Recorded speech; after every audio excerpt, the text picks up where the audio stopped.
Bocil kripto Ultinolan gitu. Kok bisa sih ada orang yang bilang kalau obligasi itu instrumen investasinya orang miskin? Dia belajar ekonomi di mana? Satu, kedua, informasi macam apa yang dia terima di media sosial sampai dia punya percaya diri menulis komentar seperti itu. Kita mulai cerita ini dari, kalau misalnya gue punya game nih, gamenya game koin lah, burung Garuda atau angka gitu. Dan gue ngajak main kalian semua. Kalau kalian benar nebak antara burung Garuda dan angka ketika koinnya diputar, maka kalian akan dapat 1 juta rupiah. Gue jamin, kalau ada 10 orang yang nonton video ini, 10-10-nya bakal ikut, ya kan? 1 juta rupiah, 50-50, why not? Gitu kan.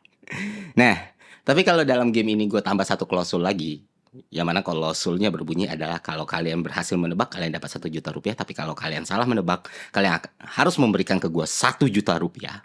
Sama, equal. Gue yakin dari 10 orang itu nggak sampai 2 orang yang mau tetap stay in the game.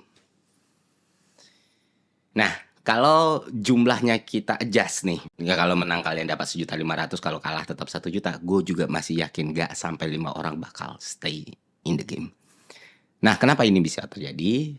Nah, inilah yang disebut dengan loss aversion. Sederhananya dalam psikologi ekonomi ya, loss aversion itu adalah sebuah teori yang menyatakan bahwa dampak yang dihadirkan dari ketakutan kita atas kerugian itu jauh lebih impactful dan jauh lebih besar daripada kebahagiaan yang timbul karena profit atau keuntungan. Jadi, kalian itu akan lebih takut kehilangan 1 juta rupiah daripada bahagia mendapatkan 1 juta rupiah. Dan kalau dua pilihan ini tersedia, maka peer semua dari kita akan tetap memilih menjaga 1 juta rupiah yang kita punya.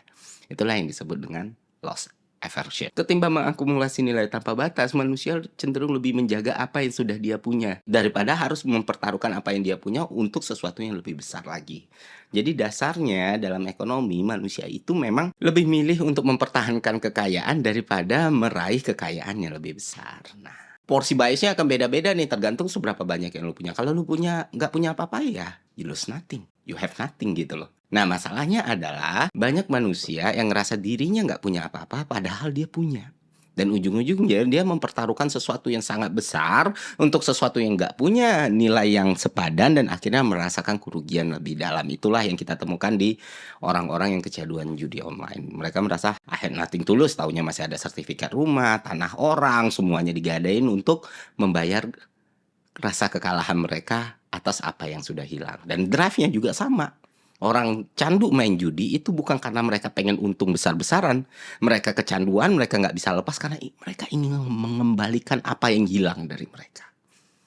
Nah, jadi jangan salah paham. Itulah yang membuat orang makin gak berhenti nih. Mengacu pada teori evolusi manusia atau fungsinya otak kita pada manusia, ini juga semakin relate. Kenapa demikian? Karena dalam teori evolusi ditemukan bahwa fungsi utama otak itu adalah mempertahankan kehidupan, Pak. Beradaptasi, survival gitu. Jadi berpikir di atasnya lagi bertahan hidup. Jadi berpikir itu bagian dari mekanisme bertahan hidup tadi. Dan dalam mekanisme bertahan hidup tadi, ya mempertahankan apa yang dimiliki adalah tools dari survival itu sendiri. Makanya manusia merasakan rasa khawatir, takut, dan lain sebagainya.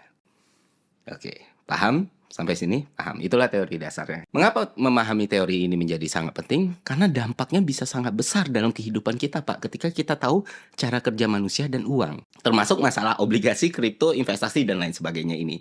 Balik lagi ke Ultinolan tadi. Gini, kenapa menjadi sangat jenaka ketika ada orang yang berasumsi bahwa obligasi untuk orang miskin? Karena ketika kita pakai teori loss aversion ini jadi sangat kontradiktif. Kenapa demikian? Karena orang-orang super kaya itu akan lebih memilih instrumen mana yang menjaga kekayaan mereka daripada melipat gandakan kekayaan mereka. Jadi kalau ada orang yang ngaku kaya dan bilang dia nggak punya obligasi, berarti kurang begitu kaya, Pak.